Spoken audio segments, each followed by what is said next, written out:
The Global Terror Financing Watchdog, also known as the Financial Action Task Force, has strongly condemned the Pulwama terror attack at its plenary meeting, which just concluded in Paris today. The FATF has also said Pakistan has not done enough to curb the finances of terror groups like the Jaish and the Lashkar-e-Taiba. This means Pakistan continues to remain in what is called the grey list, making it hard for the country to get international loans.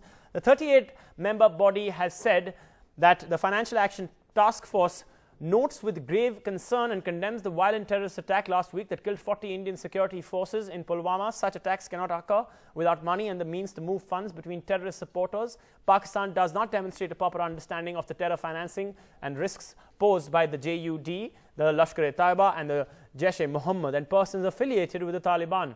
Pakistan should continue to work on implementing its action plan to address its strategies and strategic deficiencies.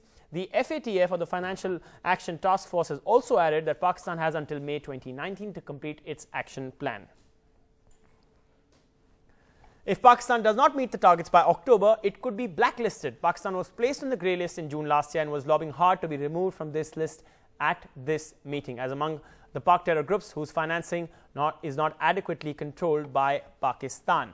And the other development that has just come in, and Nidhi Razdan is with us on the phone line for more on this. Nidhi, China, a permanent member of the UN Security Council, has basically tried to downplay the scathing statement that was issued by the Security Council of the United Nations. Well, what the Chinese Foreign Ministry spokesperson has said just now in Beijing is that this reference to the Jaish-e-Mohammed in the UN Security Council statement was just a reference in general terms.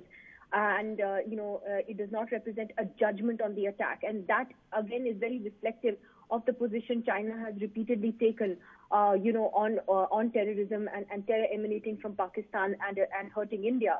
Now, we were told by sources last night only that China, in fact, delayed this statement on the Pulwama attack by the UN Security Council by almost a week.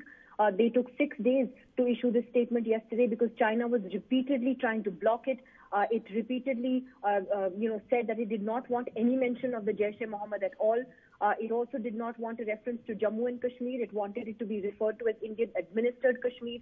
It did not want any reference to states cooperating with India on cracking down on terror groups, etc., and their support structures. So, in the end, a lot of pressure from member countries forced China to come on board. And I think the only reason they really even, accommodated the Jaish-e-Mohammed in the statement is because the Jaish is already banned by the UN. Masood Azhar, its founder, is not. And that is where China has repeatedly been blocking India's efforts, and it looks like it may do so again.